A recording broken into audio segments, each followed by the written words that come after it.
who will give us a vision, but also some practical ideas about how we can achieve economic growth without leaving people behind. It is a privilege to welcome Mr. Luca Jahier, the President of the European Economic and Social Committee, Maria Spyraki, Member of the European Parliament, and Mr. ΣταύρουσΑραχωβίτης, ex-Minister of Rural Development and Food, Head of ΣΥΡΙΖA's Agricultural Development. As we know, economy has impacts in all the aspects of life, from business to society to government, and even to who we are and to our own identity.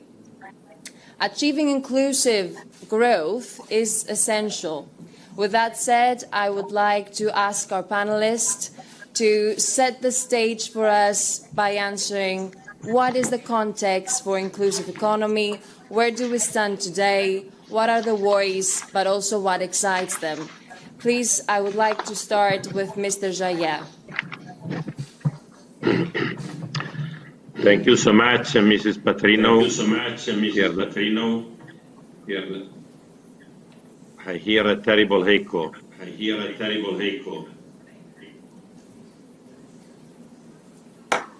Maybe we have to use something like this. I think we will fix something like this. Yes, I think we will fix the problem. I am using an headset, so.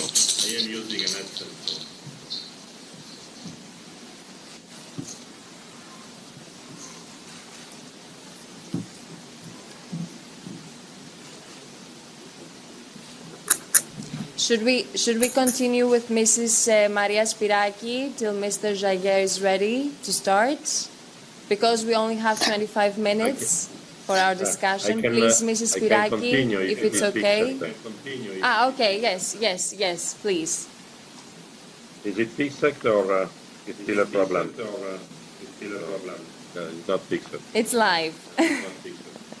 It's live, yes. When we tried before, it was not a problem. This is technology, but we always find solutions, so it's okay.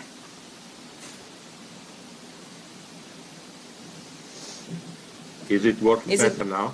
Is it working better now? Yes, for us it's okay, so we can start Thank now, you, Mr. Ms. Jahier. Patrinu. Dear ladies and gentlemen,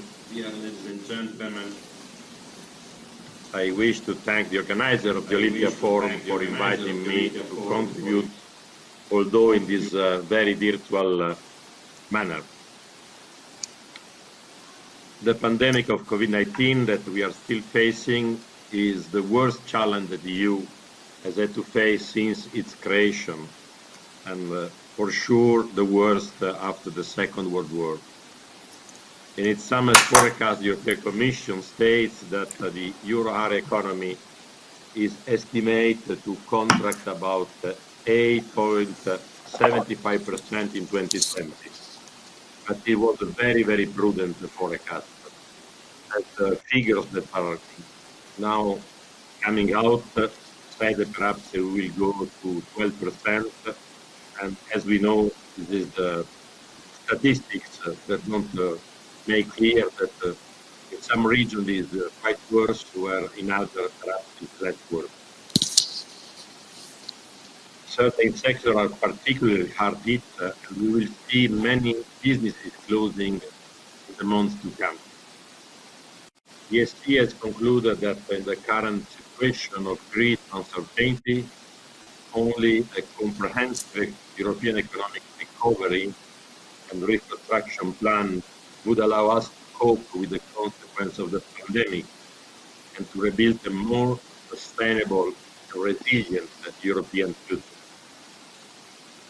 I am speaking at the event in the ancient Olympia, which makes me draw the following comparison. The ancient Greek lit the Olympic flame directly from the sun at the stadium of Olympia, and then a runner carried the torch prominent part of the stadium, where it was used to light the Olympic flame. This Olympic flame was kept alive for the entire length of the game. It is now for the Europeans, and of course just for the European institutions, but also for the member states, for the local authorities, for the whole civil society organizations, employers, employee organizations, SMEs, and many others, to light the flame of recovery and resilience on paying earnings. The SE has, since the beginning, very welcomed the unprecedented measures taken by the Commission, the ECB, since the very beginning of the pandemic, the COVID-19.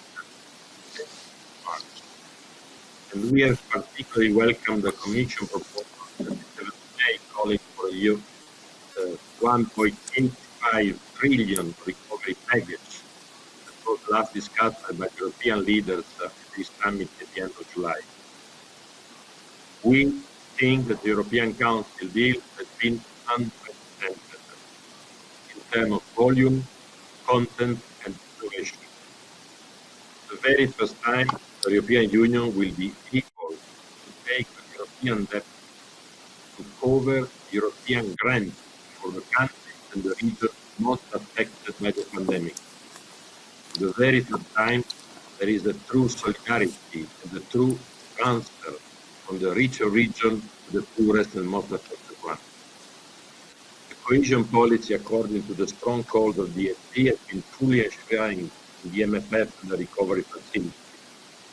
Thus, the ESG very welcome the new REACT-EU initiative that will provide a top-up for cohesion support to member states. And so, REACT-EU will continue and extend crisis response and crisis repair measures. And it will mainly support workers and SMEs, health system, and the green and digital transition, and be available across sectors from tourism to culture. Member States will also have additional flexibility. It is very much discussed issue for many years, compared with the current programming period, to transfer resources among funds at any point in time on the new period 2021-2027. The ESG has fully supported the historic decision of the European Council in July, but we have also pointed out a number of critical points, particularly in relation to the governance of the resiliency and recovery facility that seem to reduce the role of the European Parliament, to the rule of law, and to the insufficient genuine EU own resources for funding the EU budget. It is still unclear system of these own resources. More, many of the European Council cuts to the number of the Commission proposal are also not acceptable for the ESC, as they cut crucial sector of investment for the future, just to mention research, Erasmus, migration, asylum, external action, defense, and many others. For example, the Just Transition Fund now stands at only 10 billion euro instead of the 40 billion that were proposed by the Commission. For example, the EU for Health proposal to strengthen health security and prepare for the future health crisis with the budget of quite 10 billion proposed by the Commission has now disappeared by the deal of the Council. And as we all have heard the last Wednesday during our standing State of the Union, the President von der Leyen stressed that quite clear and once again the need to give more power to the EU of health. We hope and we support the European Parliament, and we are sure that the Parliament will manage to negotiate strong and crucial improvement on the above mentioned point. And we hope that the final agreement will be ready the soonest, so the new programming period can start without any delay. If we want to build a more inclusive society and economy, we cannot simply restore what existed before the pandemic. We need to restructure and improve it, build up a new era of resiliency and sustainable Europe for the generation to come. We definitely need to move towards an inclusive and sustainable economy which protects humans and social rights, that vigorously defend the democratic values and the rule of law, and achieve the sustainable development goals, creating a circular economy and achieving climate neutrality in the EU by 2030. For us, the SE, the cohesion policy has to remain a crucial tool to exit the crisis, even more crucial than it has been in the past. And we need for this adequate financial means. Europe has proved once more that when it remains united, and we remain united, and we discovered during this pandemic an unprecedented energy of convergence and support from all the member states and for all the political constituency, from all the social constituency.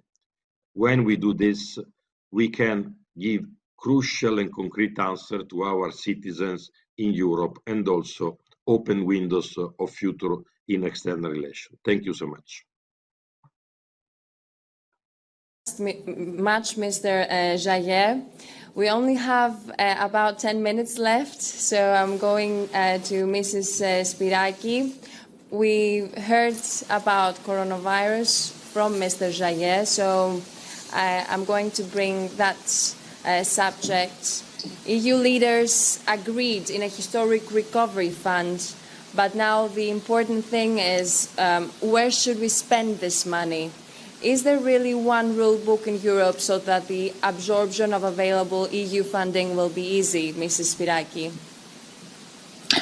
First of all, thank you very much for having me in this high-profile event. I would like to be brief, but I would like to say some kind of political aspects, to demonstrate some kind of political aspects in order to take part in this discussion. First, it is the very difficult and very sad situation we face today in Greece concerning the consequences of the natural disaster. And allow me to say that it is not something that it is an exception. It is the new reality. In this regard, I would like to start talking about the way that we can spend and invest money coming from the InvestEU and also from the new resilience and recovery fund by saying that we have to start working and thinking out of the traditional box, and at the same time we have to follow the directions coming from Brussels and coming from the Commission. The first one direction is we have to spend green. We have to spend green by investing green. And by saying that, I would like to give one paradigm, one example which is very close to my heart, and this is the renovation wave. It is a great opportunity to go ahead with creating large-scale projects concerning not only renovation at public buildings, but also renovation at private buildings, apartments and homes. Second, we have to spend green by having a new approach concerning how can we manage our waste. It is not a very good success story for Greece. And of course, you all know that we are now landfilling more than 80% of our waste. So it is important to change the model, and in this regard, it is important to follow the direction concerning the strategy of raw materials and, of course, recycling and reusing all things. And of course, we can also invest green by having renewables and by investing in hydrogen, and at the same time start discussing on how can we upgrade the existing infrastructure of gas in order to have green hydrogen as soon as possible in our houses. But before this, we have to have the infrastructure, and as I know, in the south of Greece, there is a huge lack of infrastructure, and we have also to use the bridge technology and to use the bridge funding in order to close the gap. Concerning digital procedure, I think that it is time to go ahead with 5G, and as you know, we have a lot of issues on the competition with China and also on the competition with the US. We are not front runners in this new technology, and we are taking part with only two European companies in 5G situation. So it is important to start working on this, and it is important to catch up with 5G as soon as possible. And of course, the way that we will invest our money must be resilient, because as you all know, it's not our money, it is the money that we raise from the market, it is the money that our kids and our children, they will pay for this during the next decades. In this regard, I would like to say that it is not time to do business as usual, but it is time to go ahead with fraud load absorption. And fraud load absorption means that it is important to have mature projects by engaged private sector, mature projects that are in line of green and digital transformation of our economy. Of course, I fully agree with the President, Mr. President. I fully agree with you that it is not time to take a lot of time in our negotiation, but it is time to have a concrete result concerning our new multi-annual financial framework. And as you know, it is insisting on 3 topics. The first one is the topic that is concerning research and innovation. I think that if we would like finally to become pioneers in terms of research and innovation, if we would like finally to become pioneers in terms of renewable energy, hydrogen, in terms of pharmaceutical, etc., we have to have the proper funding. And the proposal coming from the European Council is not the proper. So we have to give a battle on this, and it is important to conclude as a compromise by the end of this year in order to have the proper funding at the proper time. The second one, of course, is the EU health program that we have to focus on it after the pandemic. And the third one is the way that we can fund our education for the next generation. So it is important to have no cuts also at the Erasmus program. According to your question, I think that concerning your question, I think that we have already the so-called one rule book. It is the 8 proposals that we have already adopted from the Parliament during the previous mandate, and these proposals will be now implemented on the programmatic period 2021-2027. But above all, I think that we have to consider that it's not only the way that we have to cut red tape. It is also of paramount importance to mature projects that are fit and proper in this regard, concerning the way that we can have finally additionality in terms of funding, not only coming from MFF, but also coming from our recovery fund and coming from the private sector as well. We cannot accept private sector in this kind of recovery. Thank you. Thank you. Thank you very much, Mrs. Spyraki. So, as I understand, the importance to use technology to make access in global markets much easier and cheaper and share the benefits with the small players and the individuals is crucial. It is also important to think about the local and how we can help local communities to regenerate themselves through specialization or even by building communities of learning. Do you really emphasize in reshaping education in order to rebuild a more inclusive economy? With this question, I will go to Mr. Arachowittis. But I have to say that we only have 2 minutes remain. Please be quick. 2 minutes. Thank you for the invitation and congratulations to the organization of the forum. The COVID-19 crisis is expected to cause a deep economic recession with very significant and prolonged social and economic results, unemployment, poverty, AIDS. The crisis has shown a lack of sense of development model and economies to the new type of crisis. The health crisis has highlighted new emerging sources. The health crisis has highlighted also that resilience of a country under such new crisis condition depends on the adequacy and effectiveness structures of the welfare state. The robust public structures are the key element for the effective prevention and management of new health or climate crisis impact on society as a whole. The health crisis has highlighted among other, first, the preparedness of the public health system to deal with pandemics or effects of natural disasters. Second, the existence of guaranteed income schemes or guarantee works.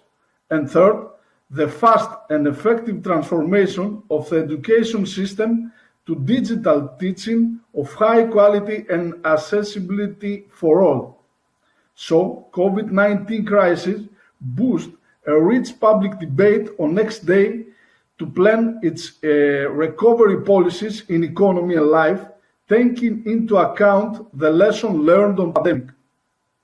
It's important here to mention that there is a new distortion of sensors of economy that showed remarkable releases in the former crisis in my country.